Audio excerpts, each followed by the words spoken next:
The 2025 NFL Draft has officially concluded, and while there are definitely some Lions fans that are not happy with the end result, there's one thing that's absolutely been proven to be clear. Brad Holmes is true to his word, and we're going to talk about it. So stay tuned. What are we? What makes us what we are and what we're going to be? It's grit. It's what we started with last year, guys. It doesn't matter if you have one ass cheek and three toes. I will beat your ass. Can definitely compete with the big dogs. 10-5, end zone, touchdown, Detroit Lions. You guys are unbelievable, man. I'm telling you. We are driven by Detroit. Hello, Detroit Lions friends, fans, and family members. Welcome on back to yet another episode of MCM Motor City Mania. I'm your host, David T. Pike. And as always, we're diving on in. So, folks, here's the thing. I'm going to say this with a bit of mixed emotions. Thank God the draft is over. And I hate saying that, but this has been a draft that was very, very, what's the word I would use? Almost kind of weary for me. Again, it's a very hard position to be in as a podcaster when it's like, listen, you're trying to find the good and everything, but at the same time, you're also trying to be objective. You're trying to make sure you stay on both sides of the aisle. You're not trying to be too much of one side or too much of the other. But good God, when this draft had started and when it's ended, like, just the sheer amount of dismay, the sheer amount of criticism, the sheer amount of anger that some of these Lions fans have had, it's just like, dude, it's just like, I'm honestly thankful that the draft is over. But the one reason I'm thankful it's over is because I got tired of all that nonsense. But at the same time, I'm also thankful it's over because of Brad Holmes and what he did. Now, what exactly am I referring to? I'm referring to the fact that what Brad Holmes did is that rather than folding, rather than saying, hey, you know what, I know what fans are wanting, I'm going to go that route, I'm going to give them something to be happy about, and then go about my business the way I normally would, which would have been the easy way to go out, the easy way to fix the problem. That's not what Holmes did. Holmes stuck to his guns. Holmes said, listen, I know what fans want, but I can't do that in good conscience and ensure that I continue to build and reinvigorate, rebuild the team every single year, not only for now, but also for the future, and still do my job correctly. And for me, when I take a look at this draft, this was probably the best draft in terms of Brad Holmes sticking to his guns, in the fact that he defied the haters and he gave a strong response to fans. First and foremost, how he defied the haters is like, listen, you guys can tell me all you want. Oh, well, I have to do this. I have to do this. And if I don't do it, I'm a failure. If I don't do it, I'm not doing my job correctly. Brad Holmes is like, I don't care what you have to say. You don't know everything. You don't know what I know. I'm going to go with what I know. I'm going to go with the experts that have got us here. I'm going to go with what me and Campbell have talked about. I'm going to go with what I believe to be right. And you know what? That can sometimes be a little bit of a, lonely pedestal to stand on because you're getting freaking shot with arrows from everybody. But at the same time, Brad Holmes also gave a strong response to fans. Some of the fans might not like the response. Others might love the response because what Holmes said was that, listen, I am going to continue to do everything that I can, everything I know to be right, to make sure this team can compete not only now, but going into the future. So that way this team cannot win just one Super Bowl, but can win multiple Super Bowls. And I know some fans are going to say, you have to win one first before you can win multiple. Whatever, that might be true, but you know what? That's not the way the NFL thinks in it. They're not thinking just one Super Bowl. They're not just thinking one shot at that apple. They're not just thinking about taking one bite out of that big carrot. They want the whole thing. They want to be able to have success for multiple years. Nobody wants to be a shooting star in the NFL. Everybody wants to be a constellation like the freaking Northern Star, and it's there and it's consistent and you don't have to worry about it going anywhere. So, when I look at it from that perspective, and then I keep that perspective in mind, and then I take a look at what Brad Holmes actually did in the draft, I got to admit, I know some people are not going to want to hear this. I know it probably might lose me some subscribers. But you know what? I really don't care because I've always stuck to the truth. I've always stuck to my guns, regardless of what people have tried to tell me. I take a look at this draft, and I'm happy with the draft. I truly am. And I'm happy with the draft because what Brad Holmes did is not only one, he took care of problems, he addressed areas that needed to be addressed, but again, like I was saying in the beginning here, he stuck to his guns. And in a world where we live in, where people are so quick to say, hey, you know what, it's easier for me to just give people what they want, even though I may not agree with it, even though I might not like it, but it makes me look better in the media. That's something that I value. That's something that I think is a huge, important thing that people have been overlooking. It's easy. It is immensely easy to say, hey, you know what, I'm the most popular guy in the room because I went and did what everybody wanted me to do. It's a lot more of a different story when you say, hey, you know what, everybody else is telling me to do this, but you know what, I just don't think they're right. And I've got evidence that, shows that based upon what I've been doing in the past, I have a reason to support my thought. Now, when you take a look at what Brad Holmes did, Brad Holmes drafted 7 players. I'm going to talk about 5 of those players, not in necessarily great detail, but I am going to talk about them in the aspect of, okay, here, what can they realistically and what can we expect from these guys and what are they in regards to the Lions? The 5 guys I'm going to talk about, again, not in great detail, but I'm going to talk about them at length, is obviously Tyleik Williams again. I'm going to talk about Tate Ratledge. I'm going to talk about Isaac Tesla. I'm going to talk about Miles Frazier. And I'm going to talk about Ahmed Hazanin. Or Hazanin. I know I may mispronounce that last name, and I'm sorry. I'll just call him Ahmed. But when you take a look at all 5 of those guys, Tyleik, Tate, Isaac, Miles, Ahmed, there's something that instantly pops out about all 5 of those guys. And I'm not saying that the other 2 don't, but those are the 5 that really, really stand out to me. All of those 5 guys, they are physical specimens. They are beasts. They are just absolutely monsters. And they will make huge impacts to improve the team both now and also into the future. Now, some people are going to be like, well, wait a minute here, David. How in the thunder are guys like Tesla, Frazier, and Ahmed going to improve us right now? There's a chance they might not even see the field as far as actual playing time. That's possible. Can't say one way or the other if it's going to happen or not. But what I can tell you is this. If nothing else, they're going to compete. If nothing else, they're going to push other players. They're going to push them to be better, which is going to push the team to be better, which is going to help us win more games, which that helps the team right now. But at the same time, it also helps the team going into the future because those players I just mentioned, they're going to get better. Those players that I just mentioned, they're going to fill in for guys when their time is up, the guys that are in front of them, or they're going to take over for guys that are in front of them right now. So again, it works both ways.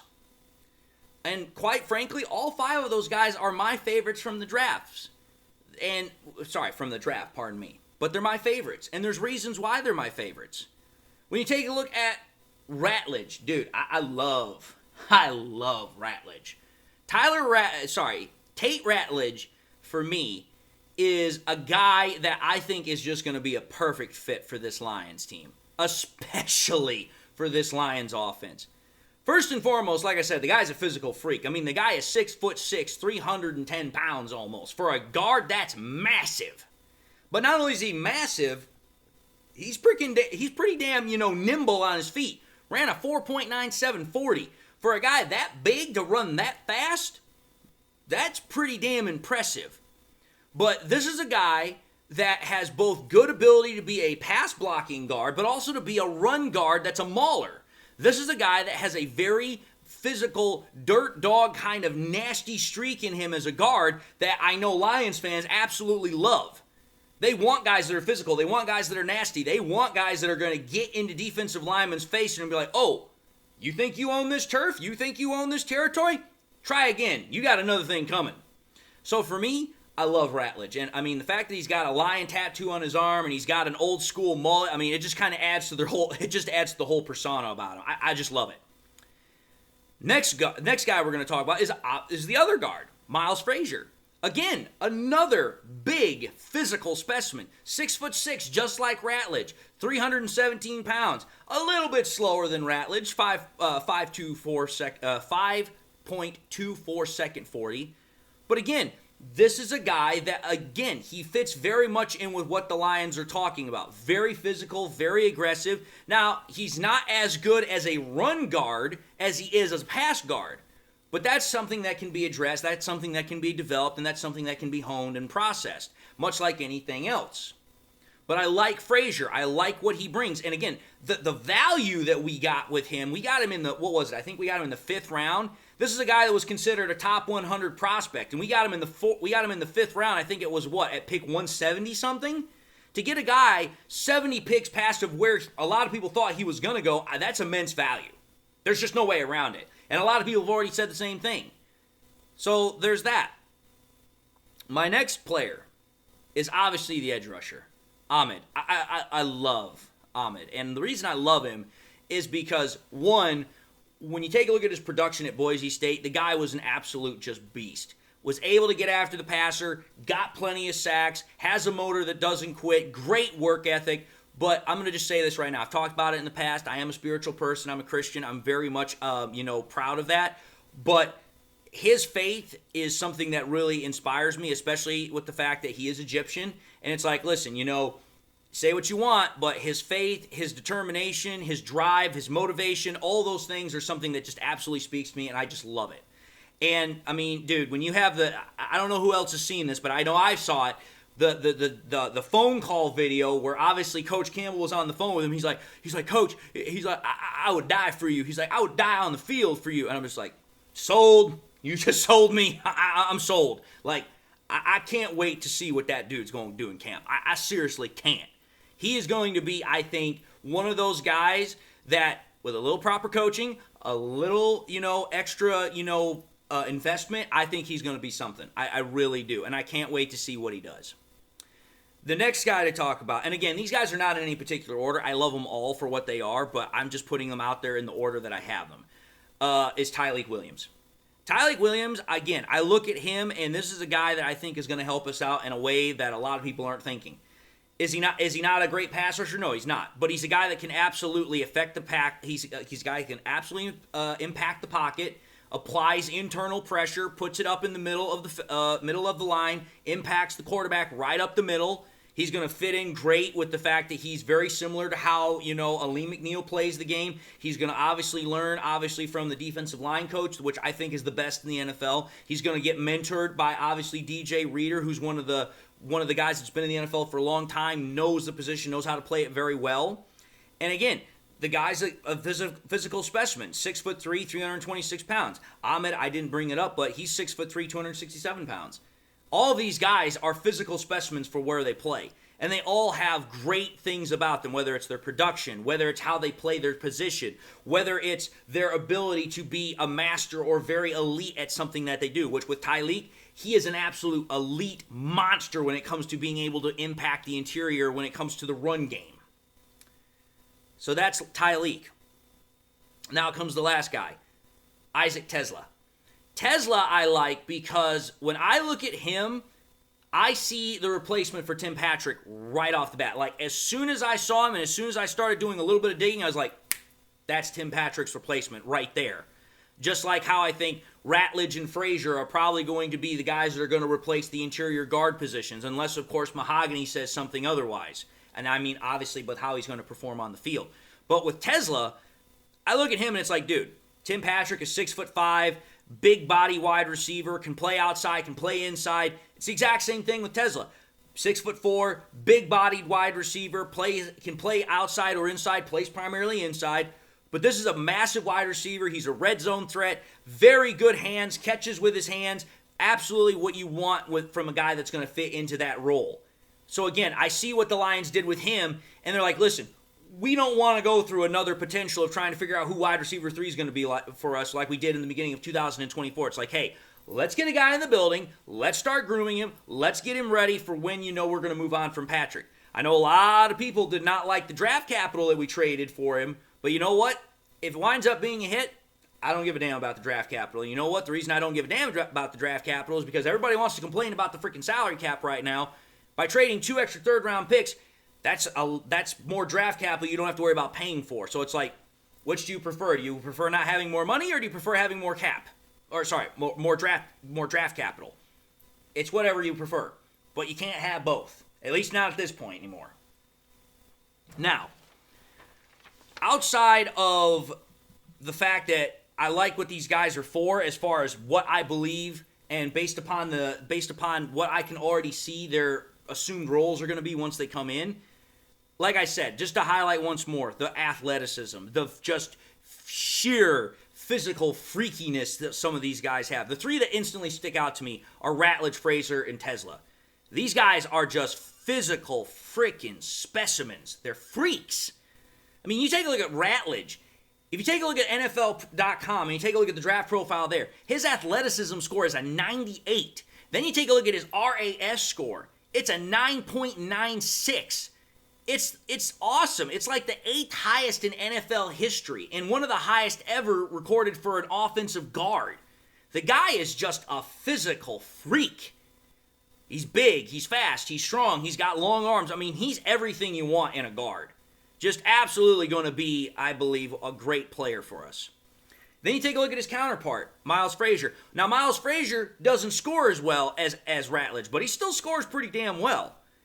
On NFL.com, his athleticism score was ranked 74. His RAS score is an 8.58. Still very, very damn good.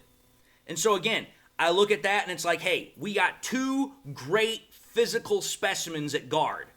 And I think both of them are going to work out for us. One's probably going to work out a lot faster than the other, and I believe that's Ratledge.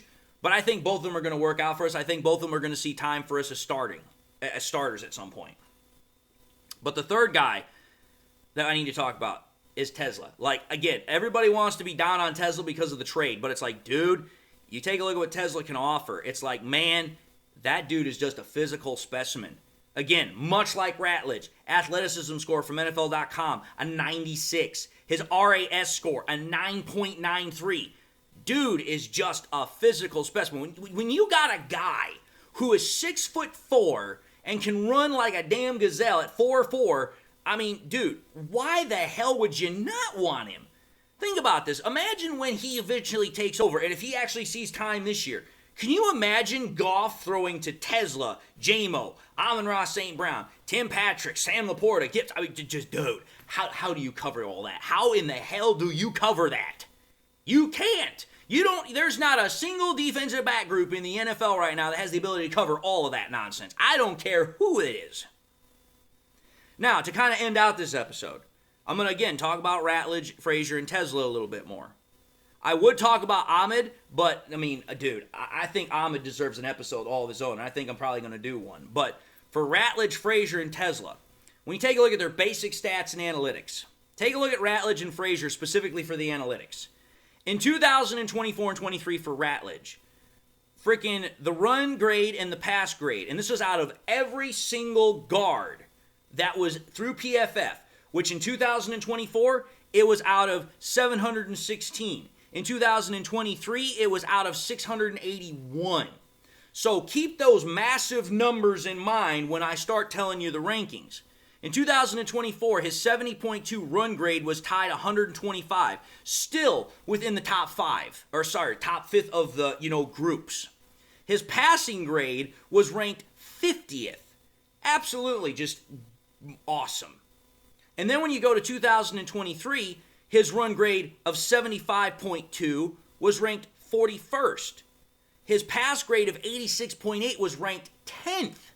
So think about that. Pass grade in 2024 was 82.8. his pass grade in 2023 was 86.8. Both of them in the top 50. When you take a look at the run grade, 70.2 in 24, 75.2 in 2023. One was definitely higher than the other, which was 2023. It was ranked 41st versus the other one being tied 125th. But both very exceptionally high compared to the rest of the other guys that are playing in the NCAA. And again, as I will remind everybody, Ratledge was a consecutive first-team All-SEC selection in 2024 and 23. You do not get that kind of recognition unless you're damn good at what you do, especially in the SEC. Now let's talk about Frazier. Again, same basic concepts. Run grades, pass grades. I will say this. The running grades are not that good. He's about middle of the pack when it comes to that. In 2024, out of the same number of guards, he was tied 306 with a run grade of 62.3. His pass grade, 87.3, ranked 12th best, even better than Ratledge. And then when you go to 2023, his 60.8 was tied 308th. His pass grade of 81.3 was ranked 64th. So again, the running grades can definitely get better. The run blocking can definitely get better. But again, I have no doubt in my mind that Hank Fraley is going to be able to fix that up, no problem. He just needs some more time to develop, which for a 5th-round pick, that's something you expect. But the value for which we got him at was, again, like I said earlier, it was absolutely bewildering that a player of his caliber was still available when he was. Now let's talk about Tesla, just to wrap this whole episode up.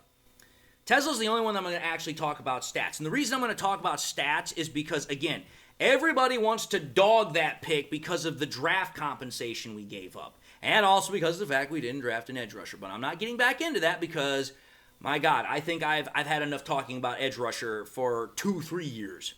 But when you take a look at Tesla, and specifically what he did last year, he was, in terms of stats, he had 25 receptions out of 31 targets, an 80.6 reception percentage. So again, lets me know when the ball gets to him, he's catching the damn thing. He's got sticky fingers.